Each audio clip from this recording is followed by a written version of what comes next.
Hello, hello, my girlie. Welcome to Talks with Say, the only late night, thought-provoking, giggle-inducing lifestyle and girl talk podcast for my ladies whose days melt into their nights.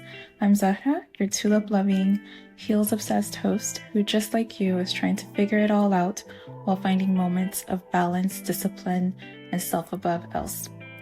If you haven't already, please be sure to subscribe to Talks with Say and turn on your notifications so you don't miss an episode. Tonight, we're diving into the evil eye. What is the evil eye? How do you get it? How do you know if it's happening or has happened to you? And lastly, ways to protect yourself from the evil eye. All right, so what is the evil eye? I'm going to give you the cookie cutter formal definition, which is the evil eye is a voluntary or involuntary curse thought to be given to you through a malicious glare, which can cause you bad luck, distress, and loss.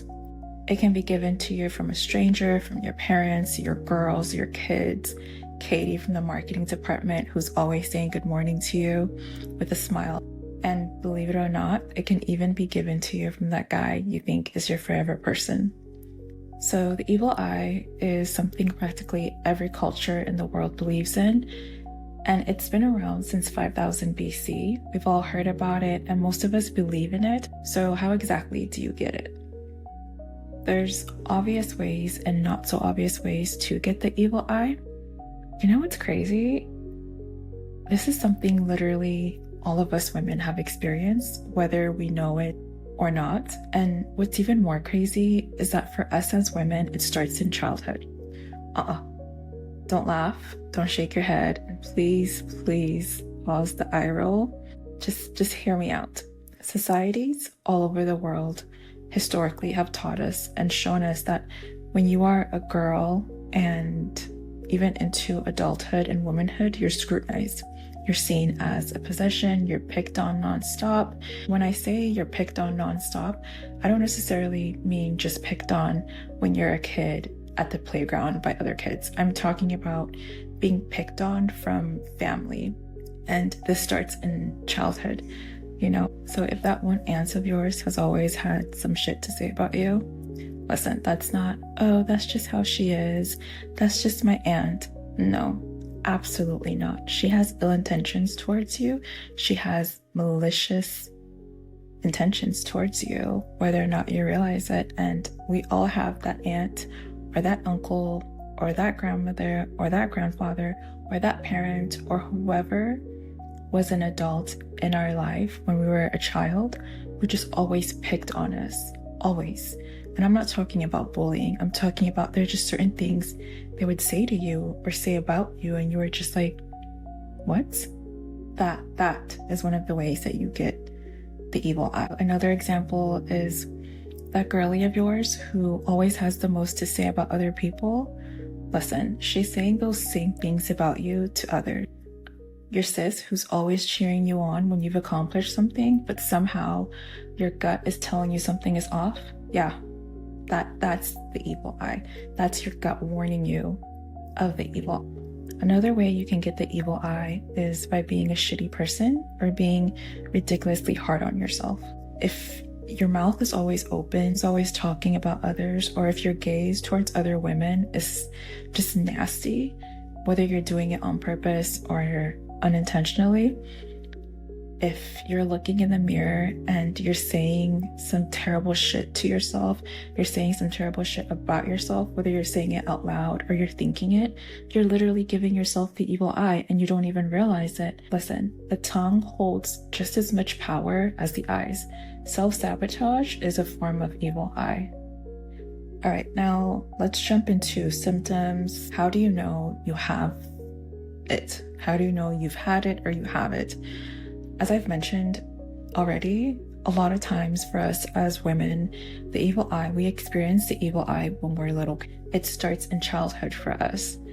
And I think if you just take a moment right now to remember your childhood, remember some bits and pieces of it, remember some adults that would come over, or if you would go to a family member's house or a family friend's house, or you would go to a gathering with other people, I'm sure you could remember at least one adult who always had some shit to say about you. Now, onto the symptoms. First, you have a feeling. Like, for some reason, your gut is telling you something is off, or it's telling you, listen, this person right here, absolutely not. Stay away. I'm not going to go into details about that, but what I will say is, listen, a woman's intuition is strong and it is real. Do not ignore yours. Ever. Don't ever ignore your intuition. The second symptom is there's been a complete 180 in you and in your life lately. For example, you're suddenly always tired, you're weak, or you seem to be falling apart drastically, and very quickly. And all of it just happened out of nowhere. Another symptom is insomnia.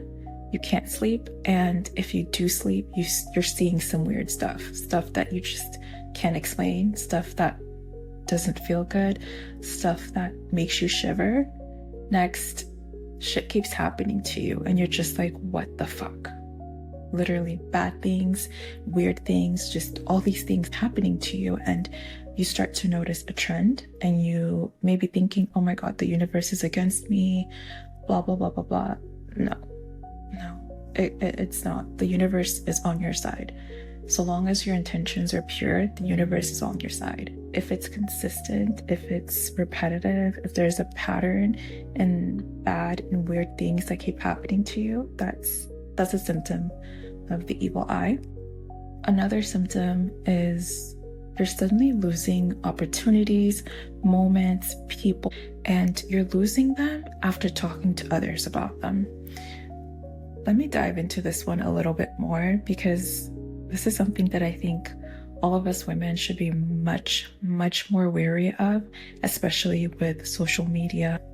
Let's say you're in school and you have this like internship coming up, and you tell all of your friends, you tell your family members, you basically share it, and you share it on social media. And this internship, you're like, yeah, I got this. Like, I'm gonna get it. It's mine. It's in the bag. But you haven't signed the contract, right? And then all of a sudden, you don't get the internship. And you're just like, wait, like, why didn't I get it? Like, the interviews were great. I passed the exams or the tests or the assessments required for the internship. I did this good. I did this right. The vibes were good between the team, all of this stuff, but somehow you don't get the internship. You're probably going to wonder, like, what did I do? Was I not good enough? No, it probably wasn't that. What messed you up was the fact that you shared with everybody and you thought that everybody was for you. Another symptom is you're withdrawing from like your day-to-day life, including activities, hobbies, and the people who you cherish, and you're even withdrawing from yourself. You find that the things that used to bring you joy and safety and happiness suddenly don't bring you those things. You're very like, you know what, whatever. I don't want to go do this hobby that I normally love so much. I don't want to go spend time with, my friends who normally always bring a smile to my face. I just don't want to. And there's nothing wrong with you, but you just suddenly feel like I need to withdraw. So I'm sure you notice that a lot of these symptoms are the same symptoms we tend to feel when we're having low mental health moments. And I'm pretty sure there are similarities here, or there's a connection here, but I'm not going to go into mental health. That is for another episode or a couple of episodes. We'll see. I think I just gave you a preview into some of the episodes to come for the month of May. Now it's like, how do you actually protect yourself from the evil eye? How do you actually guard yourself so that if the evil eye is put on you, or you currently have it, that you are able to get through it and you're able to get past it? There are so many ways you can protect yourself. So the first one is a cleanse, and you can cleanse how you see fit. This can include getting rid of clothes, bedding, and people. It includes removing your outside clothes when you get home, like immediately, the moment you enter your home, removing your outside clothes because you just don't want the outside coming into your home, because normally your home is your safe space, your sacred place, etc. You can light incense or sage or bay leaves, and allowing the smoke from those things to pass through the entrance of every door in your home and in your car as well. The second thing you can do are protection rituals. These include prayers, affirmations, guided meditations, and releasing all of those things via journaling. As journaling itself is, it's a ritual. It can be a ritual, but it's also a form of cleansing yourself. Another thing you can do is wear protection jewelry, like the Nazar bracelet or the red string. You could also carry your prayers with you, like actual prayers. You can carry them in your wallet or in your purse. This is one of the most important, is learn and know who you are. Like, who are you? Truly, who are you? Not only is this a form of protection from the evil eye, but it is so integral to living in this world right now. Living in a world with social media, especially as a woman, is so hard because we are just bombarded with so much messaging about having to change ourselves and having to do this and having to be like this. And when you know and learn about who you are, those things don't affect you, right? You see those things, then you're like, no, you know what? I know who I am. And it is very important to know who you are in order to protect yourself from the malicious and just not well-intended gaze of other people. And especially in a world where, or in a time where everyone is trying to be like other people, don't be like other people.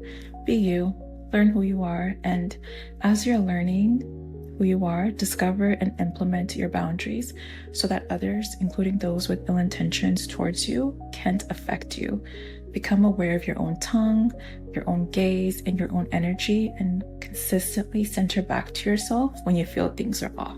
That is a surefire way to protect yourself from the evil eye. Another way to protect yourself from the evil eye is to shut up. Literally shut up. It sounds so harsh, but it's so true. You know, unfortunately, we're all surrounded by gossip, and sometimes you can't avoid it. In those cases, just shut up. You know, I have this saying in my life, which is face front. Face front, and what's theirs is theirs. Meaning, those who gossip, let them gossip. Don't put yourself into those situations, because again, what others say to you about other people, they're gonna say to other people about you. So to keep it simple, just shush. If you are in a situation where you are in gossip and you can't avoid it, whether you are the subject of the gossip or other people are the subject of the gossip, just be quiet. Be quiet, observe, but do not absorb it. The final way to protect yourself from the evil eye is to actually check yourself. What goes around comes around, so every now and then, check yourself. Are you feeling some type of way towards someone and it's a bitter, malicious, envious feeling? It's okay to be jealous. Jealousy is a natural part of being human, but you have to learn to control that. You have to learn to control that jealousy. If your jealousy is coming from a bitter, malicious place, you're giving someone the evil eye and evil intentions without even realizing it, or maybe you realize it and you're just doing it. Don't do that, okay? Don't do that. If your jealousy is stemming from the fact that, you know, someone is accomplishing something that you want to accomplish, your jealousy can be a good thing. And I say it can be a good thing because it can actually inspire you to get things done and to find ways to accomplish that thing. And that person can actually be a source of inspiration for you. So now that we've talked about the evil eye, we know what it is, we know the symptoms, we know how we get it, we know how to protect ourselves from it. My question for you is, what is your earliest memory of actually being a recipient and a victim of the evil eye? Because like I said at the beginning of the episode, it starts in childhood. All right, my girlie, I can go on and on about this topic, but we're going to wrap it up here. So the takeaway from tonight's episodes are: the evil eye exists. You can give yourself the evil eye without even knowing it. And there's so many ways to protect yourself from it. The most important being learning and knowing who you are. And that's it for tonight's episode. If you've enjoyed this episode or you're enjoying the podcast, go ahead and tap on the subscribe button and leave me a review. You can also find me and Talks with Say on Instagram at Talks with Say. Thank you, my girlie, for joining me, and more importantly, thank you for existing. Until next time, self above else.